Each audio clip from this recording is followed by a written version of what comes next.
Please subscribe to the channel for regular content on ancient architecture, as well as all of the latest news from the world of archaeology. The pyramid.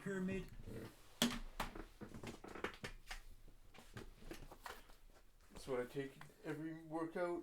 6-star whey protein. I take 2 scoops daily, 2 different shakes, and I do the pre-workout explosion. It's like a customer Walmart label here. So I take the caffeine. It has caffeine, a bunch of other shit in it, really good. And this has the protein I take daily for 4 years. Highly recommended. Alright, let's keep watching. Thank you.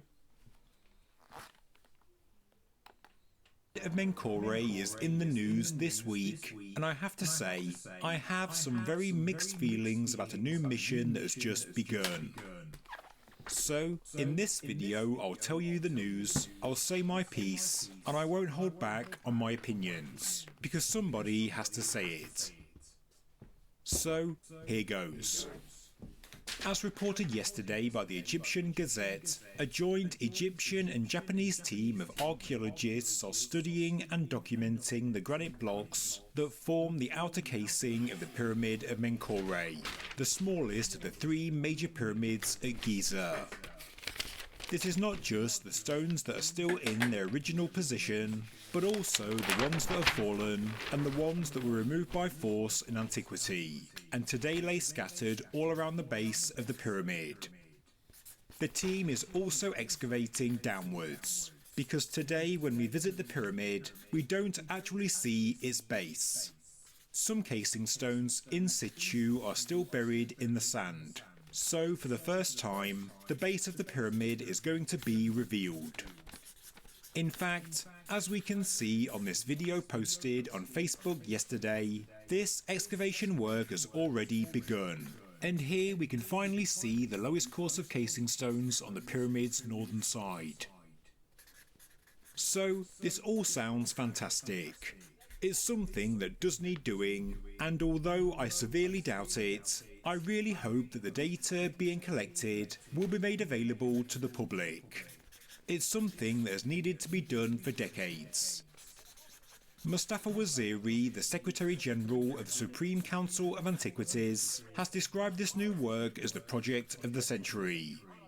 It's as if Waziri watched the video by History for Granite that was published on March the 10th, 2022, where he says, Menkaure's casing stones remain a woefully understudied and archaeologically neglected feature of his monument. As you can see, piles of fallen or quarried casing stones are strewn beside the pyramid on all sides. It's a literal mountain of priceless historical evidence that nobody has bothered to properly inspect, document, and preserve.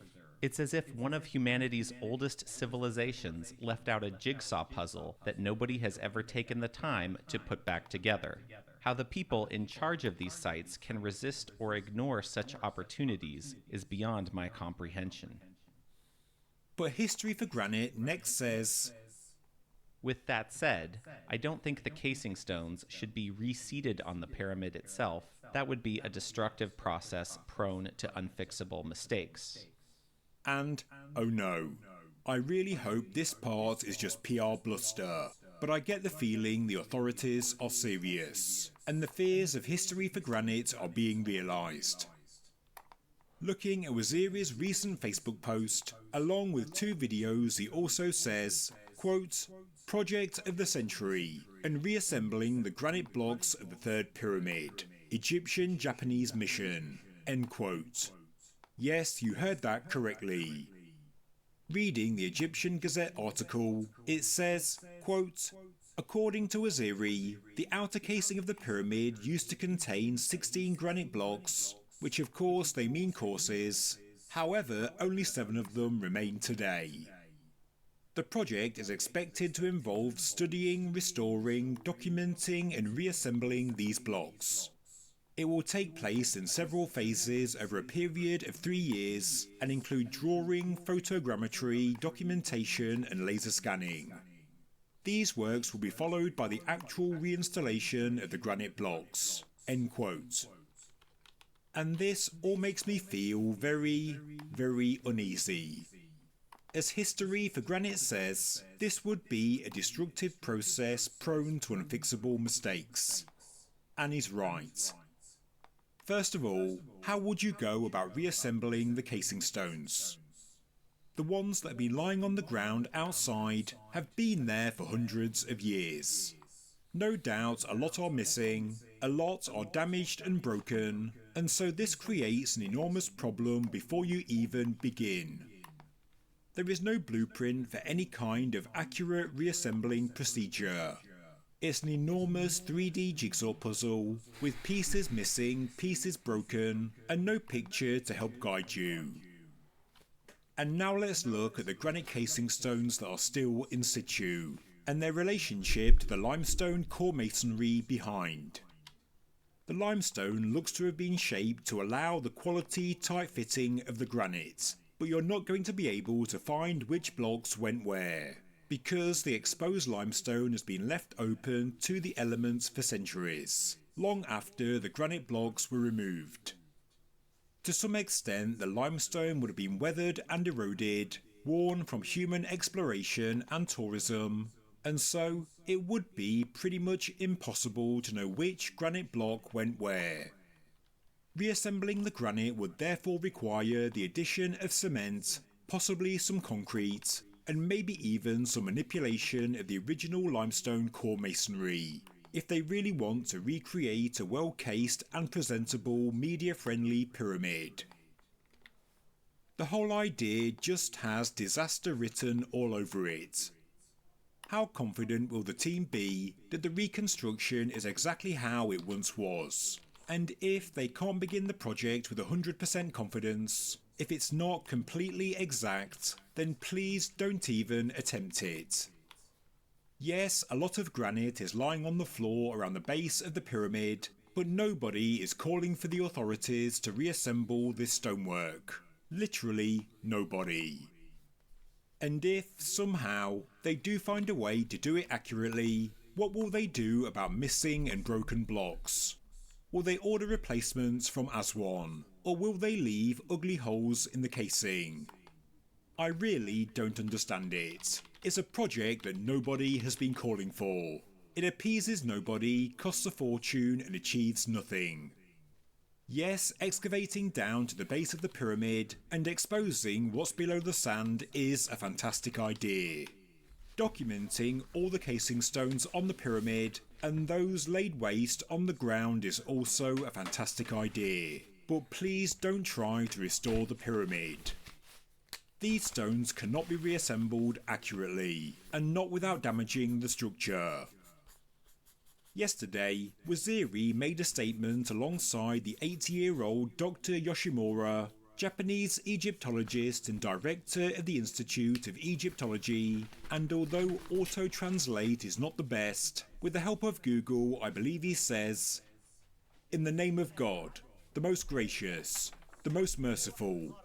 Today, Thursday, January 25th, in front of the Pyramid of Menkaure, the Egyptian-Japanese mission with Dr. Yoshimura. Today, God willing, we will begin the project of the century, which is the reinstallation of the granite blocks that were the outer covering of the third pyramid. What we see now is approximately 5 courses, 6 courses, but they were originally maybe 16, 17, 18. It was 16. You can see he stood next to some of the fallen and removed granite casing stones, and it's no surprise the best looking and best shaped ones are at the front, set up like a display for the cameras. But if you look behind, and you can see the blocks are in fact a complete mess. And let's be honest, they really won't have a clue where on the pyramid they came from. Some of the granite could have also come from the inside, from the lower descending passageway in the portcullis. Some of these blocks could have also have come from the mortuary temple. There is no complete and accurate documentation for the casing stones of this pyramid before the damage and destruction we see. And so, I have absolutely no idea how the Egyptian-Japanese mission believed that reassembling the casing stones is an achievable goal. But of course we know why it's happening. The T word, tourism. But this won't have any effect on tourism, because nobody has been calling for this to happen. By all means, try and do it using computers. Use the scanned data to make an interactive 3D model and put it online. Just don't actually try and do it. What people want, what researchers really want, is access to the data. Detailed analysis and documentation should be made freely available to the world. I say this because in recent years, a lot of new data has not been made public. For example, the World Scan project have documented and analysed the well shaft and grotto of the Great Pyramid, but nobody has ever seen this data, and that's not without trying. If a team of researchers say their mission is to preserve world heritage, well, in the 21st century digital age of the internet, why isn't this world heritage being shared with, well, the world? The sharing of data and findings is all people really want from a project like this, so we can all learn and analyse. And so the architectural features, this incredible stonework is preserved for generations to come. What we don't want is reassembled pyramid casing stones. Because yes, we may end up with a pretty looking Giza pyramid, but this won't be a reassembling job. What it will be is crude restoration work, using original materials but placed in a way they can fit together to give a good finish. And if cement and concrete are used, if the limestone is cut back to fit some blocks into place, well, that's irreparable damage to an ancient structure and would be unforgivable to those that really care. They're my thoughts on this whole story. Maybe I'll be proven wrong. Or maybe the team will soon realise that reassembling the casing stones of the Menkaure pyramid is an impossible task.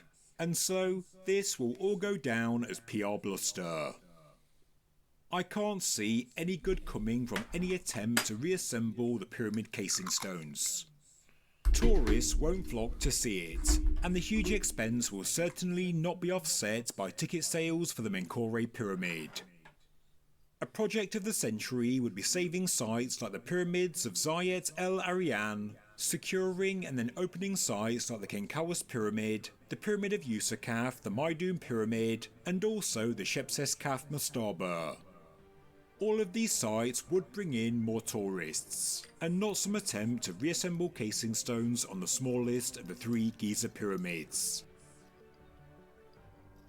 Thank you very much for watching this episode of Ancient Architects. If you enjoyed the video, please subscribe to the channel, please like the video, and please leave a comment below. Thank you very much.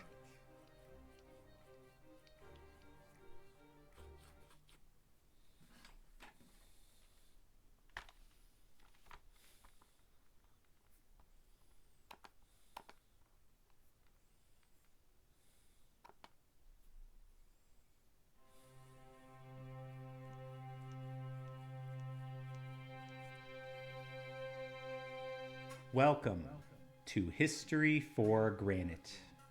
Join me to explore ancient Egypt. Please subscribe, and together we'll uncover secrets from the past written in stone. It is a rare and special occasion when a hidden space within a pyramid is revealed for the first time. So old are these monuments, and so strong is their attractive force, that countless visitors have probed every nook and cranny within sight. This long pattern of human behavior makes it challenging to understand pyramid design because so much damage and change has occurred over the millennia. Even the few times when sealed spaces have been opened in the modern era, the evidence found within them has been underwhelming. Perhaps the most famous incident occurred in 2002 on live TV, when a camera was sent through a drilled hole at the end of the Great Pyramid's Queen's Chamber southern shaft. Only a small empty space and regular core masonry was found, and Zahi Hawass had to awkwardly explain that he could see nothing of interest. What are these markings on the door? There seems to be some black marks, or is that a cracks. It's cracks. Other modern discoveries were not all they'd been cracked up to be, including the so-called Lost Pyramid that Chris Naughton observed opening in 2017. And even the Great Pyramid's north face corridor, first viewed early this year, only yielded indirect evidence as to what it may have been built for. So it is with great pleasure that I tell you this streak of bad luck ends today. In this video, we're going to visit the deepest, darkest, least accessible space ever constructed within a chamber of an Old Kingdom pyramid. A space nobody has ever documented properly. A place no archaeologist has ever dared or cared to investigate. An incredibly important part of the Bent Pyramid that will change forever how pyramids are understood. And when we visit this space, we're not going to come up empty-handed. We're going to see direct evidence that proves how the pyramid was originally designed and how it was used by the ancient Egyptians who built it. This knowledge will give us a model to understand mysteries of the Great Pyramid as well. That's exciting stuff, and hopefully you're as pumped as I am to start solving ancient puzzles. But there's a lot to discuss before we get there, and you will have many questions, one of which I will address in advance. The most basic question this video will provoke is, why hasn't Egyptology done this work before? That's not a question I have a satisfying answer for, but I will point out a few key observations. Counterintuitively, Egyptology has not shown much interest in studying pyramids for the past century. Having made enormous progress in deciphering hieroglyphics, the field of study shifted towards emphasizing textual evidence above all other forms. The large pyramids of the 4th dynasty famously do not contain inscribed texts, and thus a common viewpoint is there isn't much left to learn. An exception is the few pyramids at the end of the Old Kingdom, which have their walls inscribed, commonly referred to as the pyramid texts. We are lucky that the Pyramid of Unis, where the first pyramid texts appear, is also the best preserved. Consequently, even later pyramids with damaged inscriptions can be confidently restored. This is because the pyramid texts are extremely similar in every pyramid, and thus it is claimed a full reconstruction can be made if only 10% of the original hieroglyphics can be found. If you have text in place at the bottom of the wall, it allows you place everything above. As we know what comes before and after, you can put together 90% of the wall like that, just by having a strip at the bottom that allows you to link it up. Egyptology is presently engaged with restoring tiny fragments of pyramid texts that were missed in previous excavations. It is already known what the missing texts say, and thus very little new information is produced by such work. Thus, one reason mysteries of the Bent Pyramid are ignored is that the value system of Egyptology is not aligned with solving them. Anyone interested in the architecture of pyramids must rely upon hand-drawn surveys carried out over half a century ago by Italian researchers Vito Maragioglio and Celeste Rinaldi. When discussing their work in this video, I refer to them as M&R for brevity. Anyone studying the design of pyramids are indebted to M&R, as their drawings and measurements are the most comprehensive resource for data and visual aids. However, M&R did make mistakes, cut corners, and sometimes took observations from earlier explorers and presented that alongside data they had collected themselves. One example is the granite portcullis fragment that Flinders Petrie found decades earlier inside the Great Pyramid. The block had since been moved to outside the pyramid entrance. M&R draw it based on Petrie's description. However, their drawing looks nothing like the real block, which they must have overlooked. Another example is in the lower chambers of the Red Pyramid, where in 1839, John Perring thought he could see holes for logs lining the ceiling up high. But Perring was mistaken, probably because torchlight was suboptimal for spotting details that far away. M&R could have easily corrected this mistake, but they instead repeat Perring's error. M&R have made a map of the pyramids, but as someone wise once said, a map is not the territory. So, when it came to the territory of the most difficult spot in the Bent Pyramid to observe, the maps were incomplete. I am referring to the so-called chimney, a 15-meter tall vertical shaft constructed beneath the pyramid within its central axis. This chimney is accessed below ground within the Bent Pyramid's lower chamber and extends up to the very foundation of the superstructure. The design of the chimney is unique, and Egyptology has never made progress on what its original purpose was. In their respective books, Miroslav Werner calls it, quote, very puzzling, Rainer Stadelman calls it functionally absolutely pointless, Mark Lehner offers no commentary at all, and Ahmed Fakhri, the only Egyptologist to publish excavations of the bent pyramid, says, the purpose of its construction is not clear. End quotes. The stakes for understanding the chimney are thus quite high, because it represents a huge variable in the design of the bent pyramid.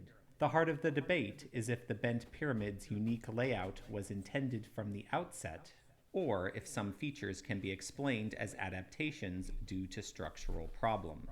The change in slope is an obvious point of inquiry, but the design of the pyramid's chambers is more likely to provide answers about what the ancient Egyptians were up to. What makes the bent pyramid's interior special is that it had two separated chamber systems. A standard descending corridor on the north face leads to a narrow gallery, which then rises to an underground chamber. This lower chamber then connects to the mysterious dead-end chimney 2 meters to the south. High on the western face of the pyramid, there is a unique location for a descending corridor, which connects to a horizontal passage containing 2 portcullis blocking systems. The passage then opens to a tall room known as the upper chamber. Finally, a rough connecting tunnel joins the lower chamber to the upper horizontal passage. This connecting tunnel is crudely cut through the masonry, and thus was not originally built inside the pyramid. Due to the accuracy of the connecting tunnel and the single portcullis beyond it remaining unsealed, it is widely accepted that the tunnel was created by the builders. I agree that's a likely explanation, but not certain. Having 2 separated chamber systems within a pyramid contradicts many theories about ancient Egyptian burial practices, and thus is a huge sticking point for Egyptology. But rather than emphasizing this enigma as a focal point of discussion, some Egyptologists favor the opposite approach of explaining it away as a change in design and construction plans. In a recent documentary, Mark Lehner greatly overstated the evidence that there was anything wrong with the bent pyramid. Everything suggests, it's no one thing that proves anything, but everything, all the evidence, all the material evidence suggests that was the practice pyramid, and this became the near-perfect pyramid. But even that claim was too outrageous for Zahi Hawass, who recognizes the bent pyramid complex is far more complete than the red pyramid. With the bent pyramid, you have everything complete. No way that the king will be buried in the red pyramid. And the other components are not there. The king will never be a god if there is no architecture component. Just as a simple thought exercise, if you have 3 potential pyramids to bury Pharaoh Snefru, and 2 of them are extremely similar inside, you'd pick the unique one as a more likely location. Add the evidence of the bent pyramid's inscribed stele, and its valley temple where cult activity lasted for nearly 1,000 years, and the bent pyramid makes a very strong candidate. So why is this scenario so unacceptable for some academics? Simply because the construction design and stoneworkers' graffiti on the red pyramid indicate it was mostly built after the bent pyramid. That's it. That's the extent of the reasoning. Thus, to justify Snefru building a 3rd large pyramid, every aspect of the bent pyramid is interpreted through the lens of failure. A reasonable idea that some large pyramids were never intended to be tombs has not penetrated the discourse of Egyptology. Their thinking is if a pyramid has chambers, they must have been intended to store the body of a pharaoh and his possessions. In that context, there isn't much room to interpret the chimney as anything other than a dead-end passage that wasn't used. Maybe just the remnants of a construction technique where a plumb line could be dropped to check the pyramid's geometry. But the chimney isn't just an empty shaft. It has architecture elements with no obvious point of comparison in other pyramids. Above the entrance to the chimney, there is a smaller corbelled passage nicknamed the window. Also, within the chimney are 2 ledges that each propped up a tall, smoothly dressed stone. Corbelled overhangs seem to protect the stones, as well as smaller ledges opposite the stones. With no frame of reference, an idea sometimes put forth is that the stones were meant to be tipped over onto the opposing small ledges.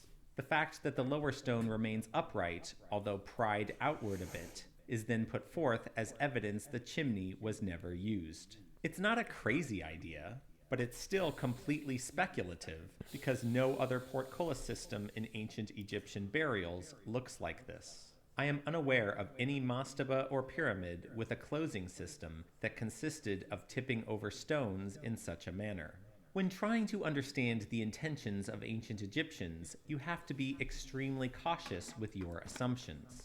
The reason for caution is they would construct fake versions of real building designs as part of a funeral complex. Here's Egyptologist Mark Lehner talking about dummy architecture at the Pyramid of Djoser. And it's surrounded by dummy buildings. Buildings that aren't real, don't have, interior rooms and so on. They're basically facades filled with debris, creating this simulacra of a royal complex. It has a magical effect. As if it wasn't hard enough to understand ancient Egyptian architecture, they created fake stuff which can confuse us even more. No wonder Egyptologists prefer it spelled out for them in hieroglyphics. We're going to need some strong evidence to figure out what is up with the chimney. When studying M&R's map, a glaring problem arose.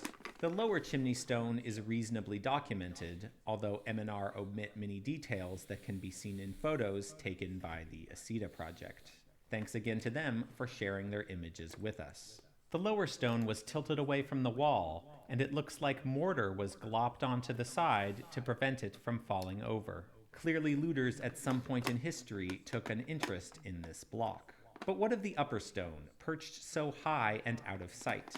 Was it ever tipped over? Was it ever chiseled and smashed away? Since the so-called window allows access above the lower chimney stone, only the upper stone could have ever truly blocked it up as a passage. When reading M&R, there is only a brief description that would taunt me for years. Quote, "On the east wall, there are clear traces of a block about 1.55 meters high, which stood on the floor and was symmetrical to the rough one we saw against the west wall of the lower small room." End quote. Traces of a block? What on earth does that mean? That must be the least helpful description possible. Even Herodotus could have done a better job. Traces could be a pile of broken pieces, it could be just impressions on the ledge where it was seated, it could be a mostly intact block, it could be just about anything. I have a sneaking suspicion M&R didn't get a good look at the top of the chimney because 15 meters is a long way up. I think the cramped nature of the bent pyramid and chimney prevented fitting a ladder that could extend all the way to the top. Only a full set of scaffolding would work, but that requires an interest in the bent pyramid that Egyptology has not yet been able to muster. Notably, M&R's diagram of the upper space in the chimney changes between 1961 and 1964 before its final publication. I find it unlikely they made multiple trips up the chimney to reevaluate observations. It's more likely they refined their model based upon notes and memory. M&R might never have reached high enough to see the upper block space well, and simply used an extendable tool to take the few measurements that are recorded.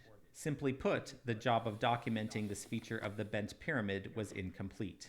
And this upper stone could be our only chance to understand how the chimney was used by the ancient Egyptians. The question of how this might be accomplished is something I thought deeply about for a long time. How do you take clear pictures 10 to 12 meters up a dark vertical shaft? Also, if this were to be accomplished, it is important that no laws or rules be broken.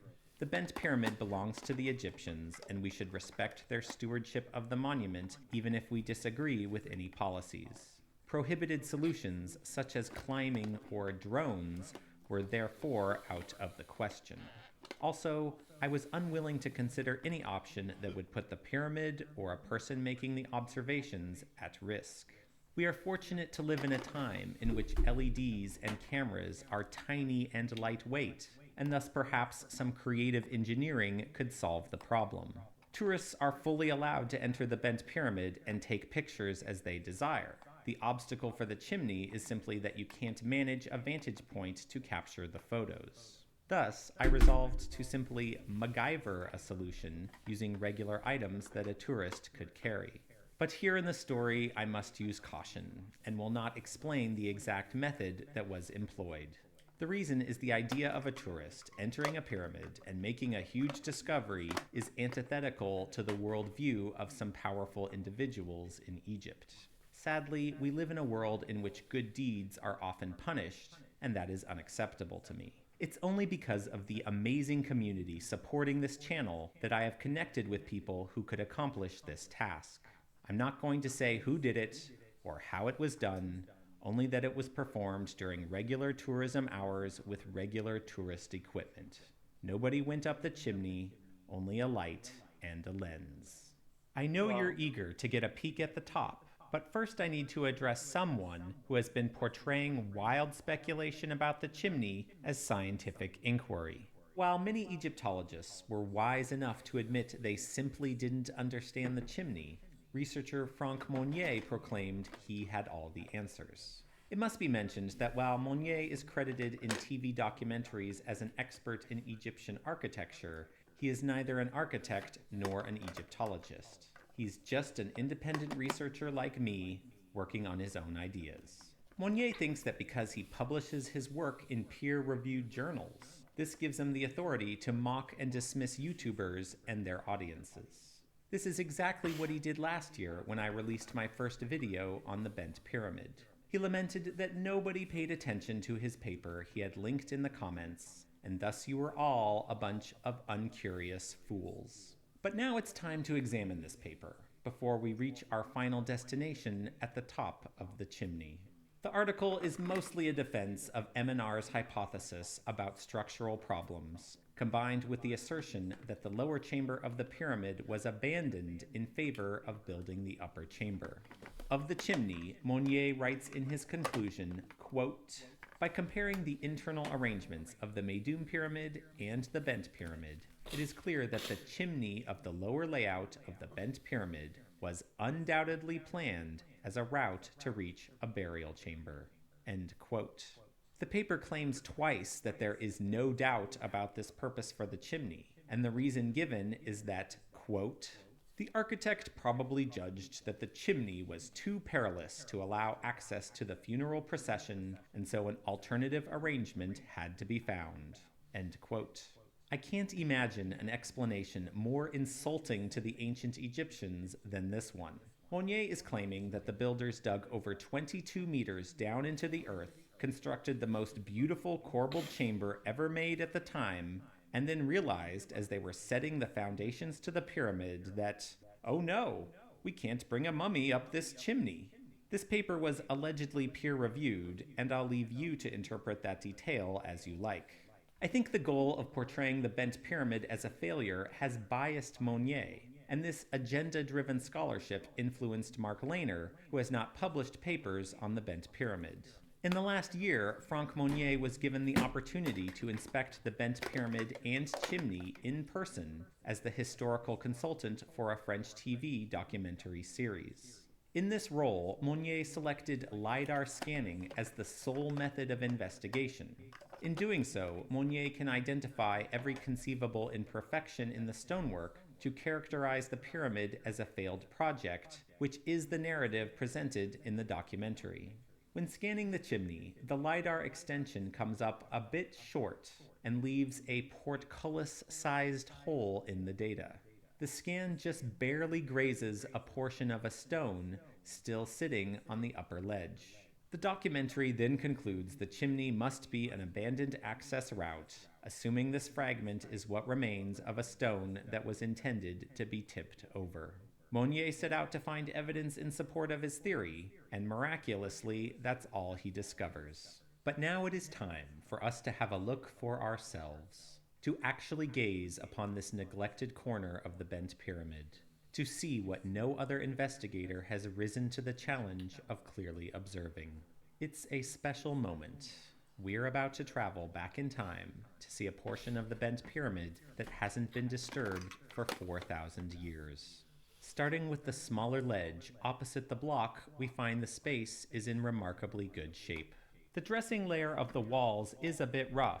However, the ledge itself has been treated with more care. It's darker and smoother than the other nearby surfaces. The wall behind the ledge appears to bevel out slightly at the bottom, although this protrusion looks to be missing in the corners. It's difficult to speculate if this bevel was intentional.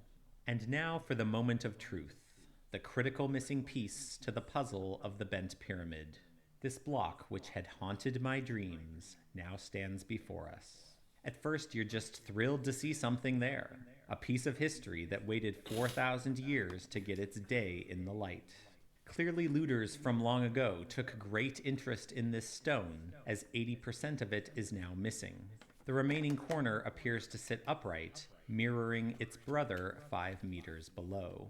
Great destruction was wrought upon this precious stone, but after the looters were finished, the remainder was no longer disturbed. No explorers or archaeologists would reach this space and destroy the precious clues that still remain. It doesn't take long to spot the first and most important detail about this amazing block.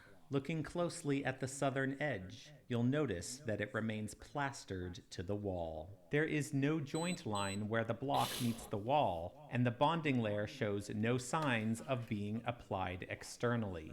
This is not at all comparable to the lower block, which looks copiously mortared to prevent it from falling over. It's easy to distinguish the sharp corner of the stone from whatever has been filled in next to it. Here you can contrast a restoration job from original work. After seeing the plaster line on the stone's intact edge, you can spot traces of plaster all along the rear edges where the block was attached before someone destroyed it. There are also flat-edged chisel marks on the wall, proving whoever attacked the stone needed to separate the wall from the block. The upper stone was not freestanding. It was neatly plastered in place on all sides. Also, you can contrast the smoothly dressed walls where the block was attached to the rougher surface of the adjacent chimney walls. If the stone was intended to be tipped over, the adjacent walls would also be dressed smoothly to prevent snags or gaps. In the bent pyramid's unsealed portcullis near the upper chamber, its smoothly dressed walls are a perfect example of a functional design.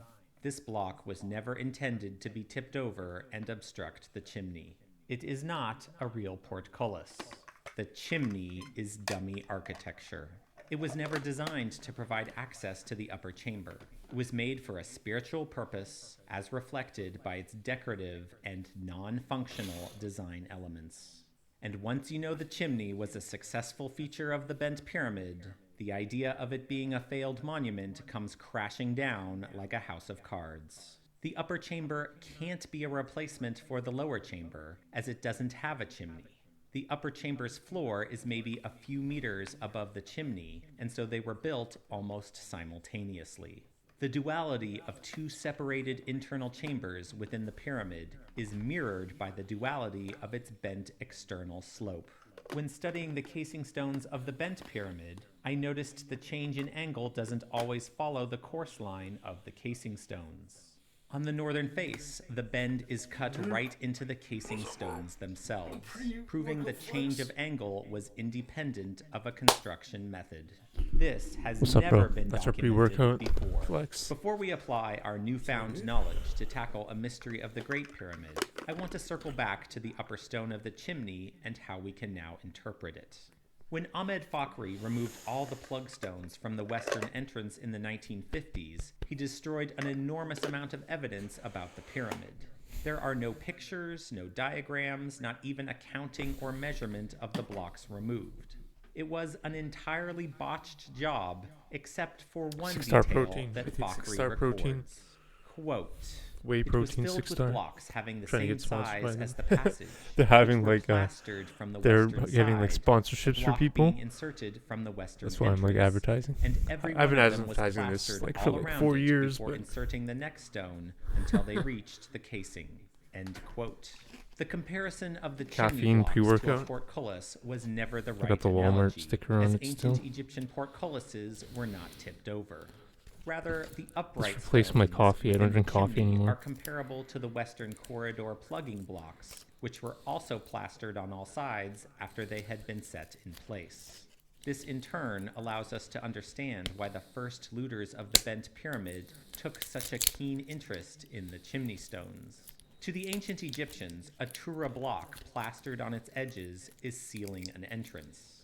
This is why the stones were so greatly damaged, because looters guessed they might be blocking hidden passages. In contrast, the chimney ceiling has never been disturbed, because to the ancient Egyptians it looked nothing like a sealed or abandoned access point. Only in our modern era would someone make such a mistake. Even the manner of destruction wrought upon the chimney stones is quite revealing. The upper stone was carefully chiseled away, as the violator wouldn't dare risk it crashing down from such a height. If the stone fell, it would destroy whatever equipment they used to climb up, and might even trap them inside. In contrast, the lower chimney stone presented no risk because the violator could attack from above using the window as an access point. Therefore, the block was mostly wedged away from the wall because there would be no problem if it fell down. You can see where the looters dug into the wall behind it before quickly giving up. I would speculate the small ledges opposite the blocks were there to support artifacts connected to these virtual passages.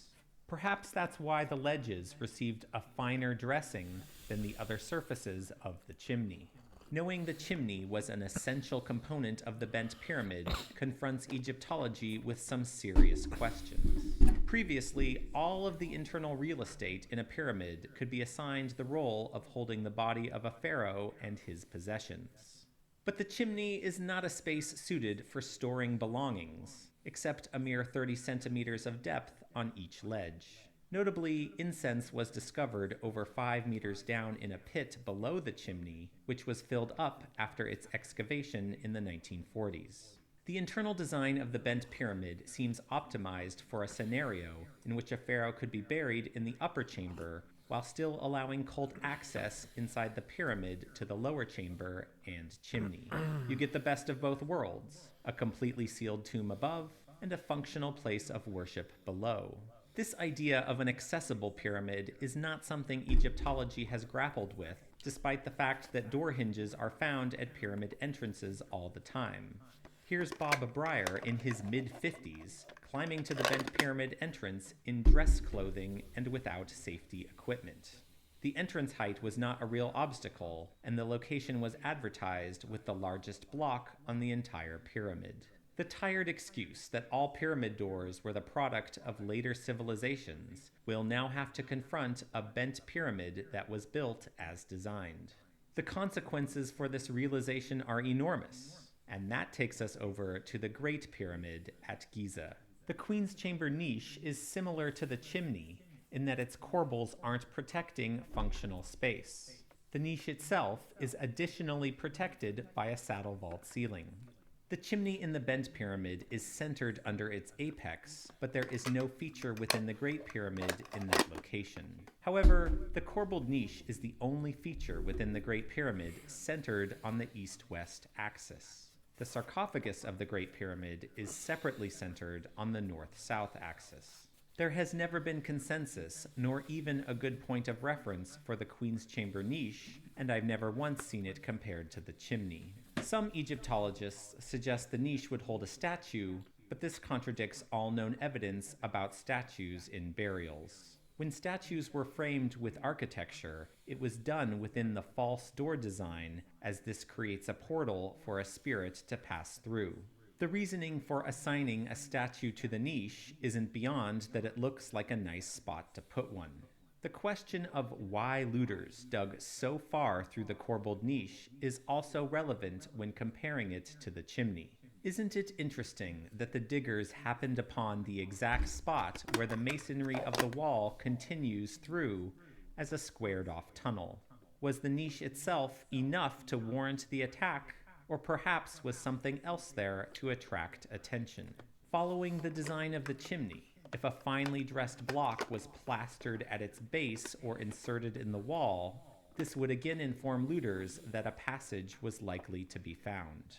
But just like the chimney, there was no real passage to be found in the niche, just more dummy architecture that would later fool some dummies. One more comparison I will make between the Bent Pyramid and the Great Pyramid is the capacity to have a structure that is both open and secure. The Bent Pyramid had its chambers constructed separately, but the Great Pyramid's granite plugging stones allowed for a similar functionality. After the plugs were in place, and assuming the well shaft was sealed as the evidence indicates, then visitors could enter the Great Pyramid with the upper chambers physically sealed off. Even after the Great Pyramid was breached, this security design was utilized for thousands of years. I recommend a video I made on that topic for further details. It may be hard for Egyptologists to accept an accessible pyramid, but the spiritual model they crafted for the Great Pyramid requires one for the chimney in the Bent Pyramid. Rainier Stottleman asserted the small shafts emanating from the Great Pyramid's chambers were necessary because the spirit of the pharaoh needed to ascend directly to the heavens. This was very, very important. We have it in the pyramid text that the king says, "My distaste is to descend into the earth. I, the king, ascend directly to the sky." This is mostly the same argument put forth by Mark Lehner and Zahi Hawass today. They are channels for the king's soul to come out of his sarcophagus, through the northern channel, up to the northern sky, and to join the circumpolar stars. But the chimney with its spiritual passages is far below the upper chamber of the Bent Pyramid, and this contradicts their reasoning about why such dummy architecture would be necessary.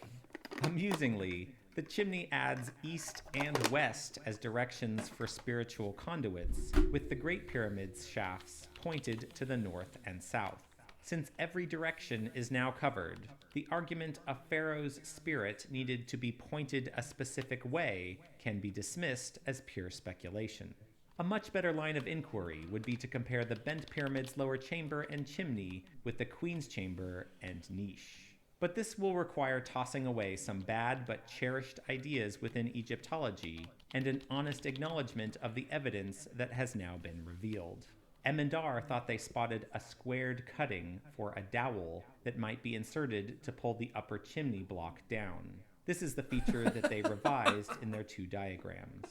The LiDAR renderings that Monnier published clearly show that this feature does not exist. It's merely the point above the block where looters attacked the wall with chisels. This is also easily confirmed by looking at the space directly. But Monnier didn't mention this in his publication, perhaps because he didn't want to weaken his argument about an unused portcullis and a failed design. To be fair to Egyptology, the problem of understanding Egyptian pyramids is extremely difficult, and there is no shame in being wrong. The shame can only come from choosing to ignore evidence that has been presented. If Egyptologists are willing to address what I have shown, I will give them credit for doing so. I'm aware that YouTube videos sit at the intersection of science and fantasy, but it is dishonest to pretend the platform delegitimizes ideas presented on it. To cite a popular forum dedicated to attacking pseudo-archaeology, quote, "If we were to automatically treat all unorthodox and amateur contributions the way we treat charlatans, then we would in fact be the corrupt, intellectually ossified cabal the Hancocks of the world accuse us of being." End quote. The reason why people invent wild fantasies about pyramids is that many cherished explanations are nonsensical. It doesn't make sense that Snefru's cult would worship at a failed structure for almost a millennium, and so there must be more to the story. Considering how well the pyramid endured and how popular its pharaoh remained, by the standards of ancient Egyptians, the Bent Pyramid could be the most successful pyramid ever constructed. If a story does make sense, audiences won't go looking elsewhere for answers. And it is you, the viewers, who truly deserve the most credit of all. You have proven the schlocky, reenactment-style documentaries with the same story every time are insufficient. There are real pyramid mysteries deserving of your attention, and I thank you for joining me on this journey. It is because of your support that we made it up the chimney, and I can't wait to show you more wonderful things about the pyramids of Egypt. Thanks to everyone who watched this video to the end. Please subscribe to the channel to see more of this content. Give a like or comment as you see fit, and above all, remember to ask your friends if they take their history for granted.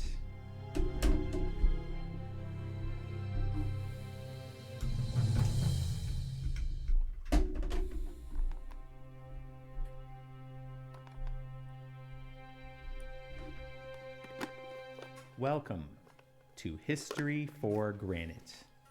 Join me to explore ancient Egypt. Please subscribe, and together we'll uncover secrets from the past written in stone. The casing stones preserved at the summit of the Pyramid of Khafre are a precious window into the distant past. Perched up high and out of reach from looters, they remain a beautiful reminder of how the second largest pyramid of Egypt looked in its former glory. It was once a true and smooth pyramid, glistening white in the sun, beaming a message of divinity across the horizon to every citizen of Egypt. In one sense, the entire body of this pyramid is just a mound of rocks supporting the casing stones, which were designed to reflect light and inspire awe from great distances. Our present knowledge of this pyramid indicates all chambers within it are below ground, meaning the entire upper mass of the structure was just for show. Because the casing stones were the only blocks meant to be seen, the care and effort put into their creation is of a much higher standard than the inner fill. I have always believed these white Tura blocks might be a window into how the pyramid was constructed because they were so meticulously designed. I previously made a video where I collated drone flybys of these casing stones and used that imagery as a reference to map the design layout of the top 47 courses of the pyramid. The response to this video was enormous, and many viewers contacted me with incredible ideas of how this stone layout could be mapped in 3 dimensions to better understand the design. I had to pause this work, however, because the data just wasn't adequate to make discoveries beyond what I'd already observed. There were 2 key observations from my original survey. One was the highest pyramid courses have gaps between stones that could have held scaffolding and afterwards been filled with small stones or mortar which has eroded away. Another was that blocks of a particular shape were used to bond groups of casing stones together, particularly in joining the largest corner blocks with the more regular-sized stones in the middle. These bonding blocks were defined by 2 key attributes. They were smaller than average for their course and had at least one side tapering sharply downward. The pattern of these uniquely shaped stones on the north side of the pyramid gave a high probability that this was their purpose, and so the challenge was simply to identify each one that remains in place. But I could only see the top 30% of the casing stones clearly enough to map their layout with confidence, and so the job was just getting started. Each pyramid face contains about 2,000 casing stones still clinging to the pyramid, and every block represents an opportunity to understand the pyramid a little bit better. If you're wondering how I know that exact number, well, it's because the next step in this work is now ready for you to see. In this video, we're going to take the closest look ever at how the Pyramid of Khafre was built. Not how it might have been built, or could have been built, or should have been built, but how it was actually done. After my first attempt at mapping the casing stones, a kind viewer sent me some really good photos of Khafre's summit, the clearest ones I had ever seen. It still wasn't detailed enough to map the stones, but it got me thinking. Maybe a comprehensive drone survey of the stones wasn't necessary to complete the job. Perhaps with the right camera equipment on the ground, I could see far enough to do the work myself. A primary obstacle was obtaining a reasonable vantage point for taking these pictures, because the closer to the pyramid you get, the worse your angle of observation becomes. But the more distance you put between yourself and the pyramid, the more magnification is required to see the thin joints between each block. I ballparked 200 meters from the base of the pyramid as a reasonable compromise, putting about 340 meters between me and the summit. I laid out these coordinates on a satellite view of the Giza Plateau, so I'd know ahead of time exactly where I needed to be.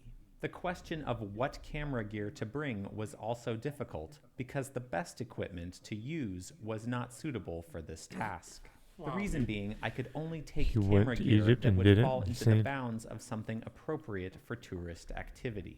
Compounding this problem is that the line between what is allowed and what is forbidden is not clearly drawn, and thus open to interpretation by whatever security officer carrying an oversized weapon might think at the time. Meaning you can be hassled or forbidden from taking pictures that you have every legal right to take, depending on what circumstances develop. And if that wasn't problematic enough, tripods are prohibited at ancient Egyptian sites, which increases the difficulty of taking photos from long distances. In spite of these obstacles, I put together a kit that was small enough to fit into a regular backpack and light enough to shoot handheld for short periods of time. For you camera geeks out there, the maximum focal range was 840 millimeters on a full-frame 35 millimeter sensor. When the day arrived for me to visit Giza and capture the casing stones, it quickly became obvious it wasn't going to be easy. My kind driver looked at my camera kit and just laughed, suggesting I keep it in the backpack when I wasn't actively taking pictures. This was my plan anyway, but his reaction didn't instill much confidence. Lastly, when I inquired about the locations to visit for this survey, it became clear the western side of Khafre's pyramid wasn't going to be an option. The area west of the road is forbidden, and even the western base of the pyramid was closed to tourists at this time. It's one thing to wander out of bounds alone, and another thing to do hoisting a super telephoto lens that might attract suspicion all by itself. Determined to stay firmly within the bounds of the law, I figured 3 of 4 sides would be good enough. Also, the western face is opposite from the quarry, the most heavily damaged, and the least likely side to contain patterns that might reveal a construction method. I began on the north side, a bit shy of 200 meters from the base because the western cemetery was also off limits, and stood upon a small bluff next to the road. As I hoisted my long lens towards the apex of the pyramid, the wind picked up, and it actually began to rain a little. The pyramid wasn't going to give up its secrets easily, but I had come prepared and had even practiced on a skyscraper in my hometown. I mention these details not only because I hope you'll find them amusing, but also to point out why nobody else has done this work before. It's not just a matter of buying expensive equipment and pointing it at the pyramid. There are tight constraints, and only careful planning made such a job possible. Mapping stones from a low angle added the challenge of accounting for that geometry, but it was delightful to see their layout better than anyone since the pyramid was constructed 4,500 years ago. I could see the builders had best practices, but occasionally would bend design rules based upon constraints at the time. This is, in essence, what the tapered bonding stones represent. The easiest way to fit separated casing stones together was with a smaller block that could slide down from above. Starting again at the top, I discovered my images were better than drone videos for spotting details, and therefore could improve on work I had already completed. It was time to look at the pyramid as it was actually built, rather than a model of perfection which Khafre wanted to project far and wide. The first thing I looked for was the masonry gaps at the top of the south face, hoping to determine if they were in fact the remnants of scaffold anchoring points. The results were mixed, but the possibility for this construction method still remains. This little casing stone, which originally caught my attention, looks more like a broken end as it matches the appearance of its neighbor upon closer inspection. Here was another potential example of a tiny fitted stone, but whether or not it's a broken fragment is more of a toss-up. However, this section looks stranger than ever, and having inspected 6,000 casing stones, I can say that no other block has such an appearance. Is it a crushed end which has deformed with moisture and time, or instead the remnants of mortar and limestone filling the gap? And what about this little hole right above it? Is it a chipped corner with a deformed edge, or a gap that was filled in by the builders? The visual data was not conclusive, but LiDAR measurements of the pyramid apex would tell us if these gaps are explainable by the movement of stones. With enhanced resolution, we can see that the top of the pyramid has separated slightly, as shown by the angle of its slope increasing. However, the separation distance appears to be smaller than what can account for the gaps between stones at the highest courses. These gaps may still be a combination of pyramid separation and original spacing made to hold scaffolding. Now, let's discuss the small tapered blocks, which I call bonding stones, that can give us real insight into the construction methods for Khafre's pyramid. It's important to understand why these bonding stones exist, and also how we can distinguish them from other casing stones. When assembling the pyramid, there would obviously be many different work crews laying stones simultaneously to finish the job as efficiently as possible. Laying one stone next to another is a simple task. You cut the ends to match and then shove them together laterally. But with many crews working on different sections at the same time, eventually those sections would need to be joined together. This job of connecting two completed sections is more complicated because you can't just push their sides together as you would before. Hypothetically, a fitted stone could slide in from behind, but this would be extremely difficult. The reason is that a stone would need to travel perfectly straight to not get caught on either side. Given the weight of these stones and the force required to move them, such precise movement would be quite challenging. The solution, revealed by the bonding blocks, is that a casing stone could be maneuvered more easily from above and then slide down into place. A quick final adjustment of the tapered edge would ensure a perfect fit every time. This explains the two key characteristics of the bonding blocks. The tapered edge allows the perfect sliding fit, and the smaller size makes it easier to maneuver into place. But it's important to remember the Egyptian builders had incredible skills, and they could fit large stones together using an enormous variety of shapes and sizes. Thus, the bonding blocks are not a rule of construction, but rather a byproduct of efficiency. Having studied the stonework, it is clear that bonding stones didn't have to be small. Also, sometimes you find a conspicuously small stone without a tapered edge that might have been fitted a different way. But if you loosen parameters of what could be considered a bonding stone, then you start getting false positives for other stones that just happened to be shaped similarly. I wish my methodology was perfect, but just like the builders, I had to accommodate the blocks that were available. Thus, the rules for a bonding stone are that it must be much smaller than average for its course, with one or both sides tapering sharply downward. Each rule could be relaxed slightly for the other. Thus, a dramatically small block wouldn't need quite as tapered of an edge, or a block with dramatically tapered edges could be slightly less petite. But neither rule could be broken, and thus a bonding stone always needed a downward tapered edge and a smaller than average size for its course. Distinguishing by each course mattered because courses were built with different heights and varying average lengths of stone. With only the most probable bonding stones identified, the building pattern of the pyramid emerged. Lost for 4,500 years. We can now see the exact locations the builders chose to join finished stonework. Starting on the north side, you see them run vertically up the pyramid and join together as the surface area decreases.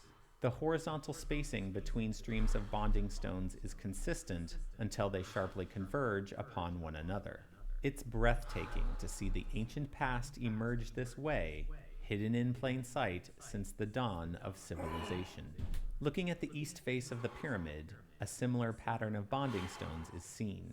Notably, the streaks of bonding stones converge down to two at the same elevation near the top. Finally, the south face of the pyramid shows the same general layout as the others, and by comparing these three patterns, we can reach some important conclusions about pyramid construction. The first conclusion is that for Khafre's pyramid at this high elevation, there was no primary external access point or ramp that would distinguish one face from another. If this were the case, the bonding stones would not follow the same pattern on all sides. The western face remains less certain, but the layout of the Giza Plateau makes it an unlikely candidate for such a design. Next, we notice the center of each face does not have any bonding stones, proving the center lines were always a starting point for the casing stones rather than a finishing one. This eliminates the center lines as a point of external access. Furthermore, the corners of the pyramid do not always have bonding stones near them, even though they are frequently found there. What these patterns show is that when laying the casing stones near the top of Khafre's pyramid, there was no external structure or ramp obscuring the faces.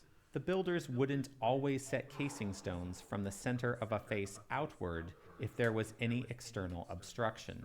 The bonding stones would have clustered at the location of an access ramp before it was elevated, this being the final point of stonework for each course.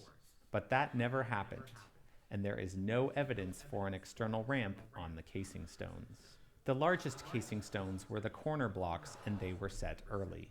Next, stones were laid from the center outwards, with additional starting points in between the center and the corners as space allowed for. Each side of Khafre's pyramid was constructed this way.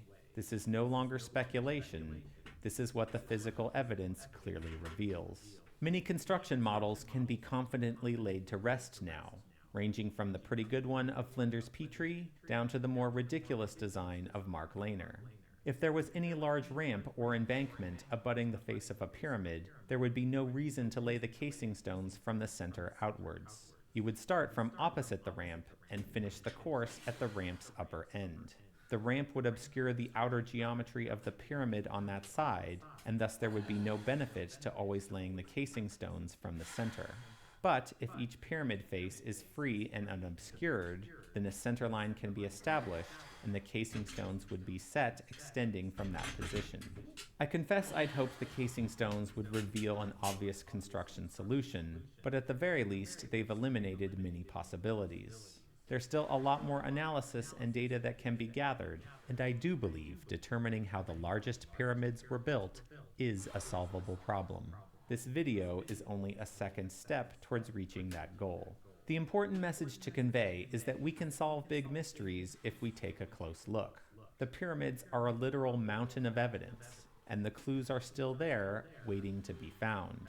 I'm sure many of you watching will have wonderful ideas about what the next steps are for solving this mystery, and I encourage you to share them in the comments and via email. This video was a huge job, and there's a ton of interesting details that don't fit into a story, so for the next casing stone study, I'm going to need your help. Yes, you heard that right. We're going to tackle the bent pyramid casing stones as well. This pyramid still has about 70% of them in place, best preserved towards the bottom of the structure. But as much as I enjoy this work, I may lose my mind if I do it alone in solitude. So perhaps a collaborative effort in live streams will help me stay sane and let others notice details I might overlook. The bent pyramid's casing stones are a much greater challenge because the courses don't always stay flat, sometimes combine or separate layers, and have numerous patches where quick repairs were made. There's a lot more variables to account for, and it would be easy for one person to miss an important pattern. Also, because this channel is taking up an increasing amount of time and resources, I've opened up YouTube channel memberships for those who wish to give their support in that way. I'm also eternally grateful to everyone who has shared some kind words towards solving humanity's oldest mysteries. It's your passion and encouragement that keeps the work moving forward. Together, we can reconstruct the past like never before. Thanks to everyone who watched this video to the end. Please subscribe to the channel to see more of this content. Give a like or comment as you see fit. And above all, remember to ask your friends if they take their history for granted.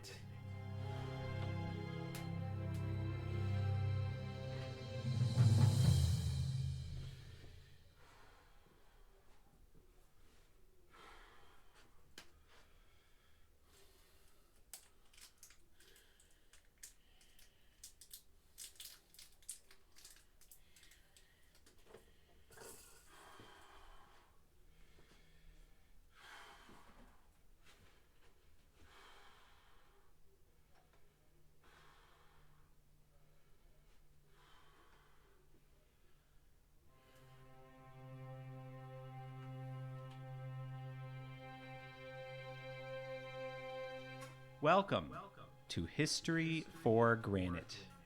Join me to explore ancient Egypt. Together, we'll uncover secrets that only stones from antiquity can reveal. Please subscribe to the channel to get notified when new videos are published, and thank you so much for growing the channel. The Great Pyramid of Giza has always attracted curious minds to explain how exactly this monumental stone structure was built over 45 centuries ago. The fact that it remained the tallest man-made structure for about 4 millennia is almost unbelievable.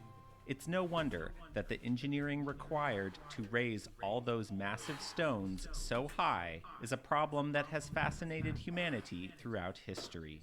So interesting is the question of how the pyramid was built that there are more theories about its construction than I can manage to keep track of. This tradition of inquiry goes all the way back to Greek historian Herodotus in 450 BC, who remains the earliest written account explaining a method of its construction. Herodotus claimed that the pyramid was first completed as a stepped structure, just like the earliest large pyramids at Saqqara and Maidun. Afterwards, a series of wooden machines on each tier would raise the final blocks using the mechanical advantage of a lever. He also claims with certainty that the pyramid received its final smooth dressing starting from the top down to the bottom. Modern historians assume that Herodotus received this information from the local Egyptian guides who had embellished or invented much of what was communicated to him. After all, they too were living in an era 2,000 years after the pyramid was constructed and would be left to speculate a great deal. Indeed, some of the other information contained in Herodotus's account is now reliably refuted. Some pieces of his explanation may be factual, but it cannot yet be determined which parts are the truth. Modern archaeology has given us remarkably few clues about large pyramid construction techniques, and so the gap between what is known and what is possible is frustratingly large. The only building technique that most everyone can agree on is the employment of ramps to drag the blocks upward. There remain a few isolated examples of ancient Egyptian construction ramps that were never dismantled. But the size, slope, quantity, and path such ramps might take on the Great Pyramid is highly controversial, and there is nothing close to a consensus about them in Egyptology.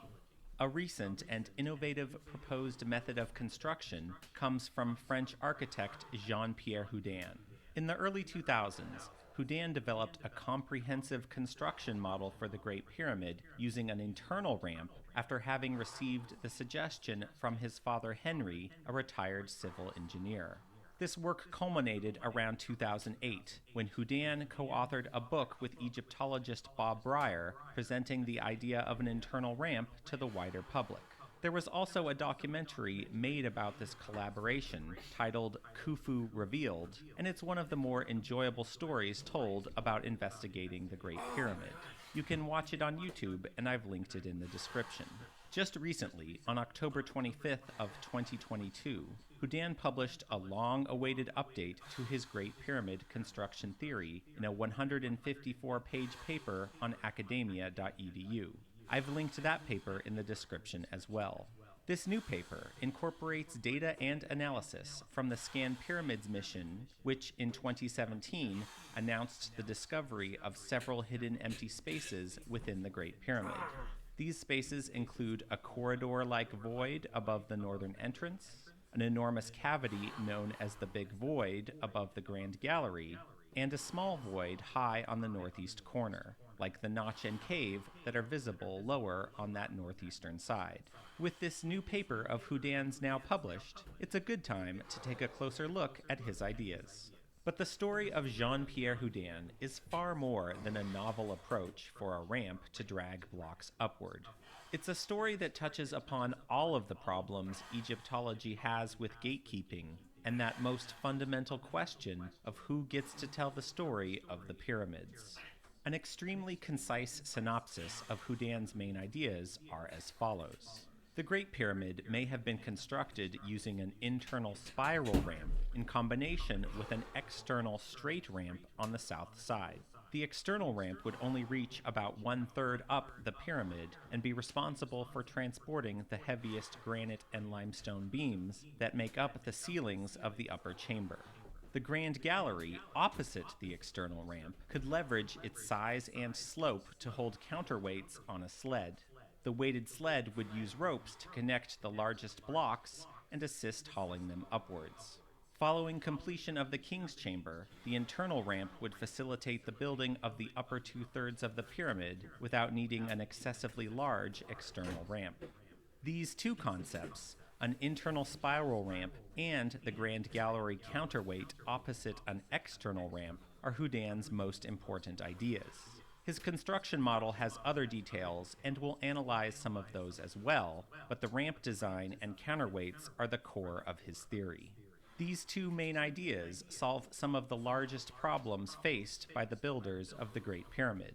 The internal ramp removes the need for a prohibitively large external ramp. It also would allow the pyramid geometry to be constantly checked, which would otherwise be obscured by a spiraling external ramp. The straight external ramp opposite the Grand Gallery counterweights allows the largest blocks to be elevated onto the pyramid without needing to change direction or be hauled by 600 workers per block. Combined human strength faces logistical problems when scaling to numbers that high. Jean-Pierre Houdin's ramp concepts were innovative, but they were also supported by a reasonable amount of physical evidence that is plain to see. The 5th Dynasty Sun Temple of Nyusara has a very clear internal ramp structure, so the building concept is present in the archaeological record. Also, the Grand Gallery has visible scratching and staining marks along its lower sides, and these could only be caused by a great deal of repetitive force. But despite the worthiness of his ideas and the amount of detail presented by Houdin, almost everyone in academic Egyptology ignored or dismissed his theories out of hand. It was only Egyptologist Bob Breyer, a specialist in mummies with a little connection to the pyramids, who was willing to give Houdin consideration and help him get the access needed to further his work. Breyer was granted access to climb the Great Pyramid and document the notch and adjacent cavity on the northeastern corner, which corresponds to where Houdin theorizes the internal ramp would have made a turn. Prior to Houdin, nobody had presented a plausible explanation for these interesting features. After this pyramid climb, however, Houdin was denied permission to follow up with thermal camera inspections within the cavity. The Arab Spring Revolution in 2011 also created enormous complications. It would mark the end of his official collaboration with institutional Egyptology. But while Houdin was greatly constrained with his ability to continue research, his ideas were popular enough that scientists began contacting him about methods to investigate further. The most important method proposed to further investigate the pyramids was muography. This allows for the detection of internal spaces within the masonry based upon how many muon particles either pass through or get absorbed by the stonework. The culmination of the collaboration between Houdin and a group of physicists and engineers from around the world was the Heritage, Innovation, and Preservation Institute, founded in 2015. This HIP Institute led a consortium to launch the Scan Pyramids mission, a scientific expedition using non-invasive scanning techniques to analyze the internal structure of the pyramids. But the Egyptian Ministry of Antiquities is very protective about who it gives permission to conduct such research. And Houdin writes in his new 2022 paper, quote, "The only drawback, the mission had obtained its authorizations under the condition of being agnostic, and that the data of the possible discoveries being put at the disposal of the researchers for free. Consequence for me, I was deprived of participating in the mission because of my work on Khufu's pyramid, and I will not appear in any document published by Scan Pyramids." End quote. Houdin elaborates that the mission of investigating the pyramids and the opportunity for discovery was more important than any personal credit he might receive. But as the old saying goes, no good deed ever goes unpunished. And a self-described scientific committee led by former Minister Zahi Hawass was appointed to oversee the work done by Scan Pyramids. Here is Hawass explaining the process during an on-site visit of the mission. When you have a report of the result of the work here, you should present it to the minister, and the minister will give it to the The scientific committee to be evaluated. In 2016, the mission released its first discoveries on the Great Pyramid, including a new hidden cavity high on the northeastern corner and a void behind the chevrons above the pyramid entrance. Here's how Zahi Hawass described the Scan Pyramids mission right after these findings. The interior came from a French guy who knows nothing. Because there is no evidence. Give me one evidence to support this. Actually, the scanning pyramid project, most of it is to support his theory. I must say, it is unfair that Hawass prejudiced the Scan Pyramids mission based upon his personal opinions of Jean-Pierre Houdin, who had recused himself from participating in it. That is not the scientific method, despite the name given to Hawass's committee. The Scan Pyramids mission would go on to detect a huge cavity above the Grand Gallery in the Great Pyramid, perhaps comparable in size and orientation to the Grand Gallery itself. These findings of the Big Void were presented to Hawass's committee on September 13, 2017. Houdin writes that in response to the report, the committee imposed the following instructions. 1. That no media disclosure was permitted at this stage. 2. The results must be published in a peer-reviewed scientific journal before being revealed to the media. And 3. The Scan Pyramids mission could not continue scanning work unless the first 2 instructions were complied with. These conditions would set the Scan Pyramids mission up for failure for many reasons. It frequently takes up to a year to get a scientific paper published, and it would not be easy to keep such a huge discovery secret. However, due to the top-level expertise of the Scan Pyramids scientists and the significance of the results, the journal Nature agreed to fast-track the paper, and the results were reviewed and then published on November 2nd, 2019. The entire world was then captivated by the announcement of the Scan Pyramids Big Void, and it was truly a landmark moment for the pyramids of Egypt. It's easily the most important discovery at the Great Pyramid since Howard Weiss opened the so-called relieving chambers in 1837. But while the world was enthralled by this surprising discovery, a cohort of academics and Egyptologists were quite saddened. David Lightbody, who would later publish a paper questioning the Scan Pyramids results, posted this 4 days after the Big Void announcement. Quote, "It's been a very tough few days mentally for me. Although I love Egyptology and archaeology, at times it has caused massive headaches and heartaches for me and for people I know. The last few days have been one of those times. However, today it seems that it just might have been the case that it's darkest before dawn." End quote. Later, when Lightbody opened his paper titled Questioning the Void for feedback, other researchers found that he simply deleted comments which disagreed with his analysis. I know we've wandered away from Houdin's theories, but the Scan Pyramids Big Void is the most important part of this story. It's necessary to highlight how notable critics have used the pretense of science to disguise their own personal agendas. Sadly, this practice is not uncommon in Egyptology, and this bad behavior gives other biased individuals an excuse to dismiss scientific archaeology that is essential to understanding the pyramids. Circling back to the Big Void, it is this discovery that is the central piece of evidence for Houdin's new update on his pyramid construction theory. In my opinion, the Grand Gallery as a construction ramp was always the strongest aspect of Houdin's ideas. But the original design he presented didn't seem optimal.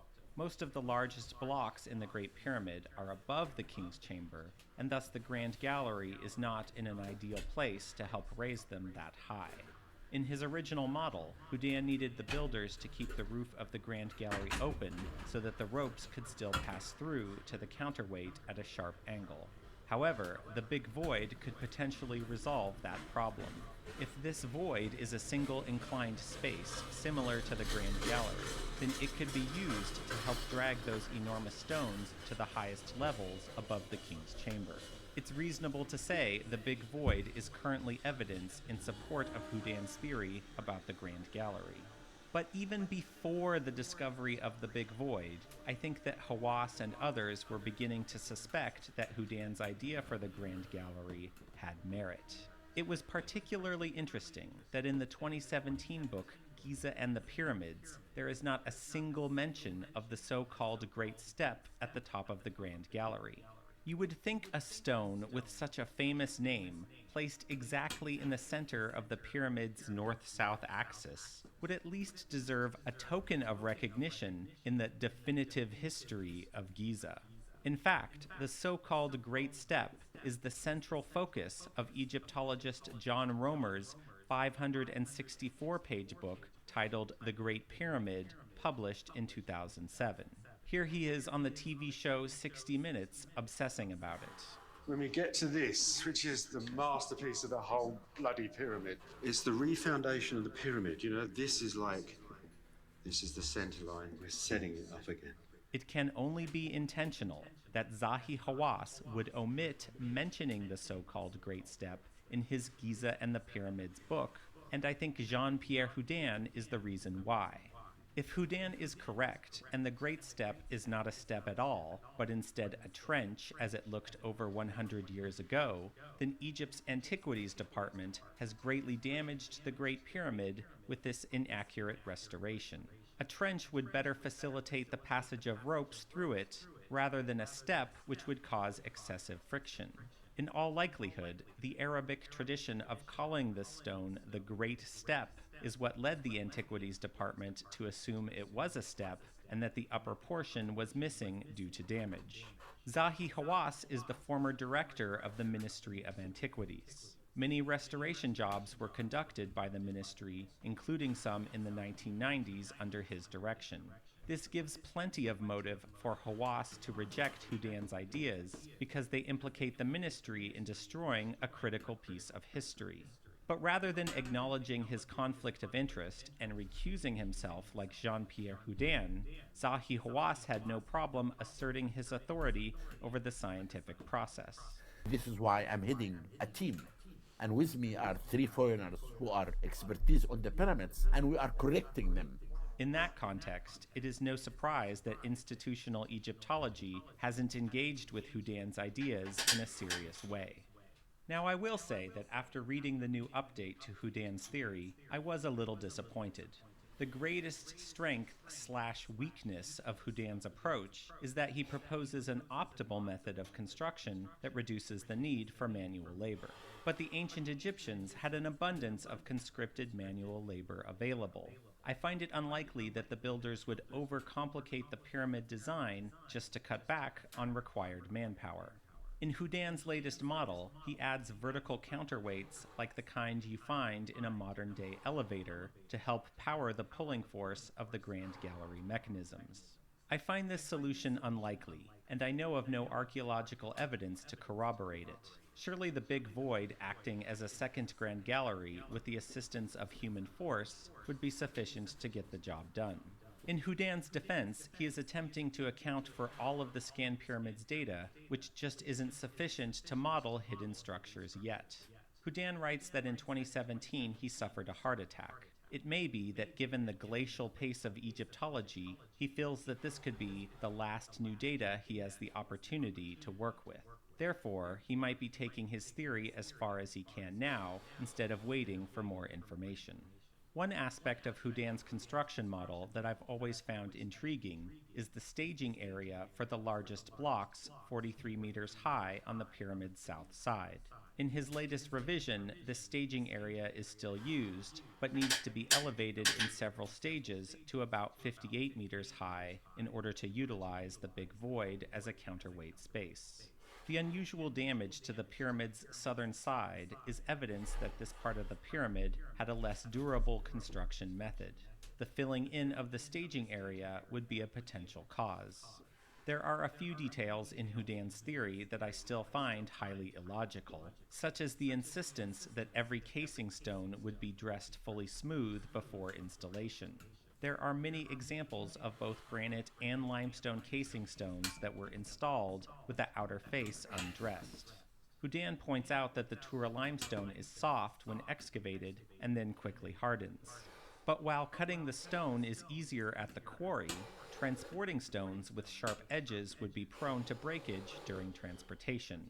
This could easily be more costly in the long run. the countless patched casing stones at the bent pyramid prove how often such damage could occur.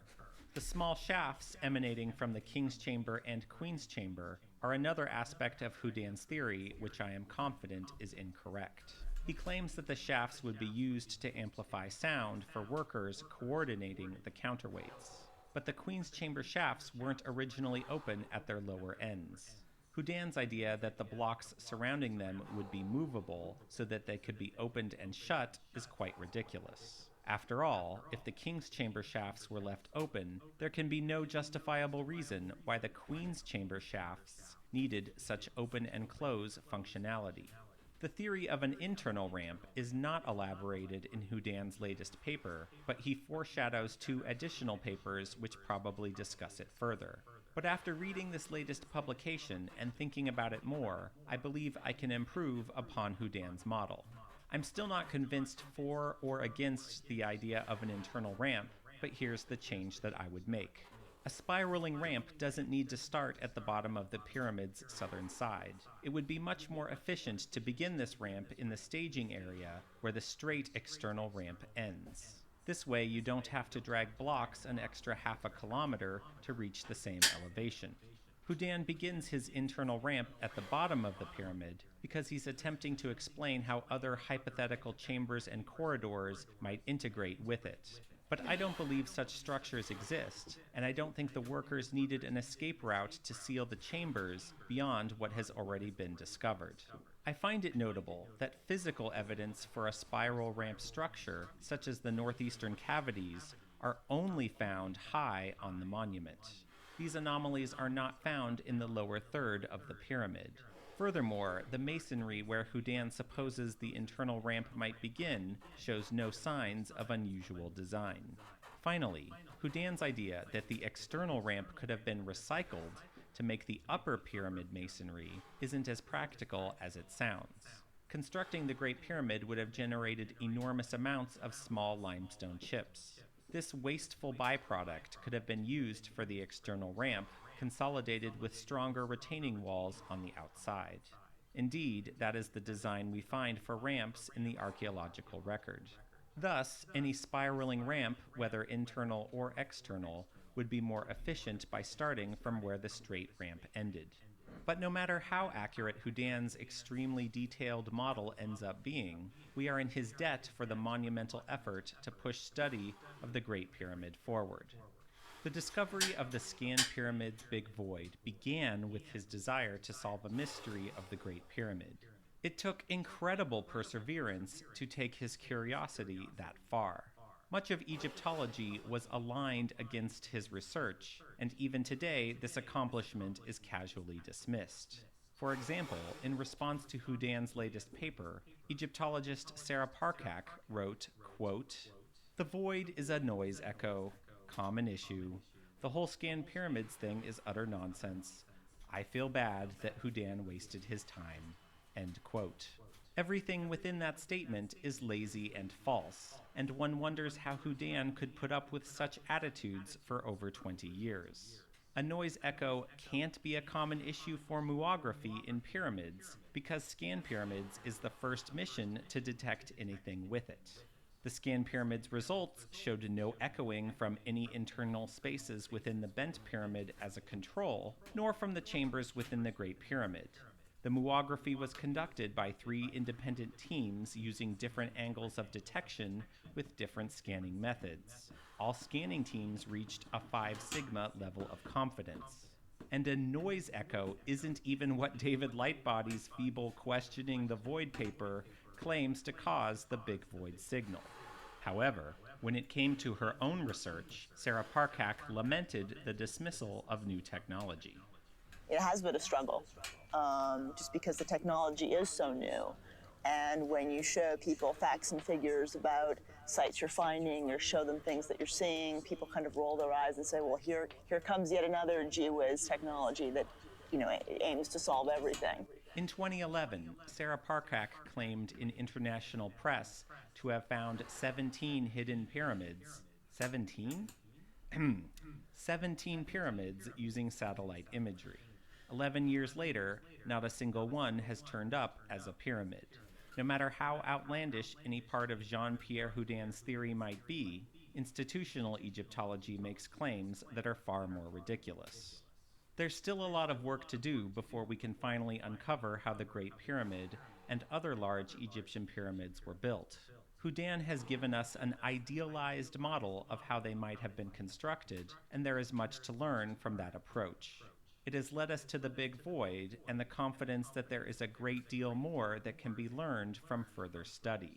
The real lesson of the story of Jean-Pierre Houdin and the Great Pyramid is that the work is never finished. It is still worthy of our time and consideration, an unprecedented achievement from antiquity that deserves further investigation. There are real solutions to its mysteries which are solvable, and only by emulating the dedication of Jean-Pierre Houdin can we hope to bring them to light. Thanks to everyone who watched this video to the end. Please subscribe to the channel to see more of this content. Give a like or comment as you see fit, and above all, remember to ask your friends if they take their history for granted.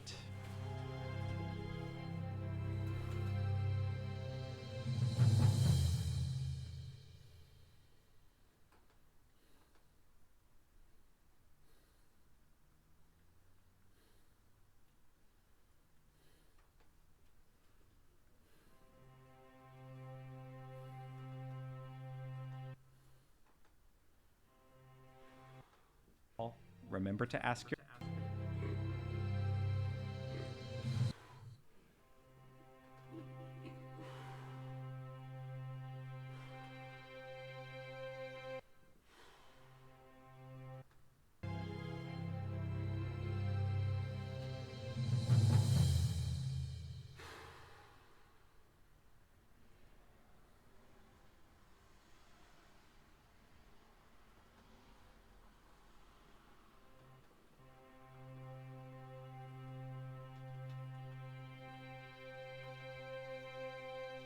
Welcome to History for Granite.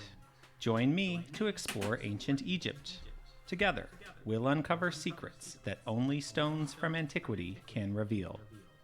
Please subscribe to the channel to get notified when new videos are published, and thank you so much for growing the channel.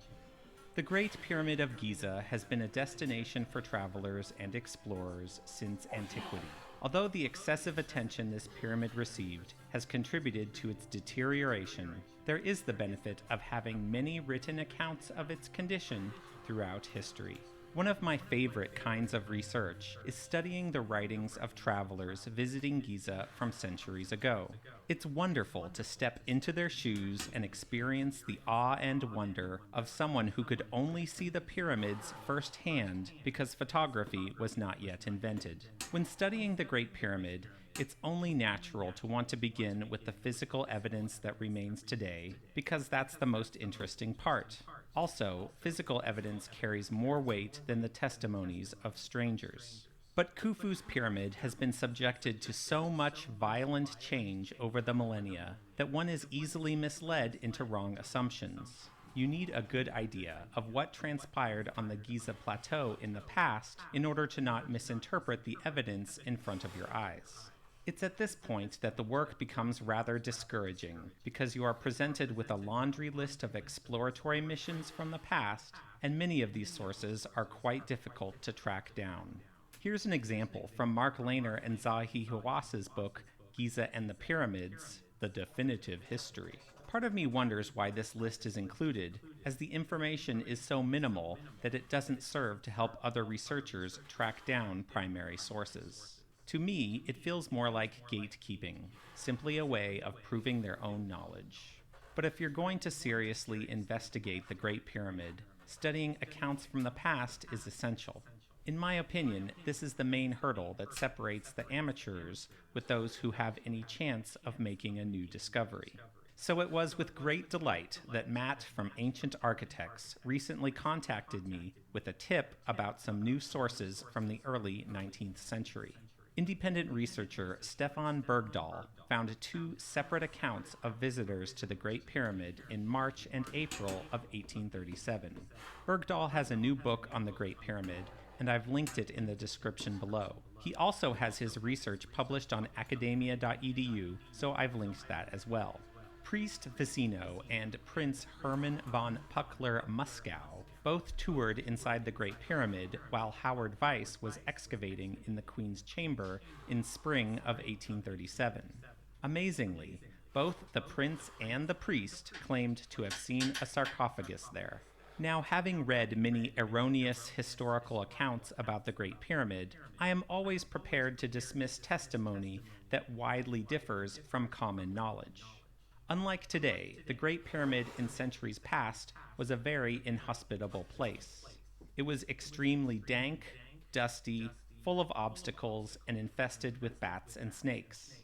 Furthermore, it would only be lit by whatever source of flame you brought with you. Visitors were not able to scrutinize details of the pyramid's interior the way we can today.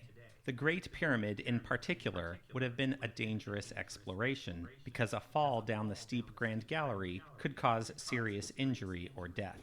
But when Matt from Ancient Architects showed me there were 2 entirely distinct accounts of a Queen's Chamber sarcophagus taken only weeks apart in 1837 when Howard Weiss was working inside, well, it made the hair stand up on the back of my neck.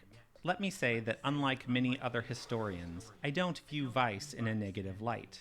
His documentation of his work at the Giza Plateau was unprecedented and 44 years ahead of Flinders Petrie, who is considered the father of Egyptology. From my perspective, however you might view Howard Weiss's methods, he did set a modern standard for documenting an excavation. In the centuries since, there have been countless excavations that may have used a gentler touch, but their documentation was poor, or even worse, never published.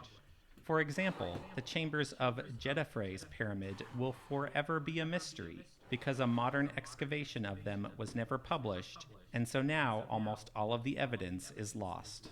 Yes, Weiss did have some blunders. Some notable ones are the enormous cavity blown out of the Great Pyramid's southern side, and the destruction of the floor in the burial chamber of Khafre. And in hindsight, taking the sarcophagus out of Menkare's pyramid was not a good decision, as it is now lost to sea. But reading Weiss's words and understanding the scale of work that was being carried out, I don't see a man with malicious intent. Just someone managing a huge project with hundreds of workers and doing the best he could with the conditions that were given. So, an explanation that Stefan Bergdahl provided about Weiss hiding a secret Queen's Chamber sarcophagus didn't ring true with me.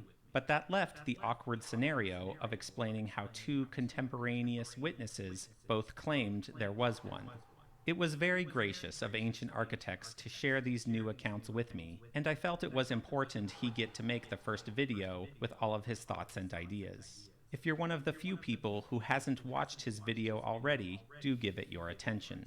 Let me contextualize my analysis first by saying nobody wants there to have been a Queen's Chamber sarcophagus more than I.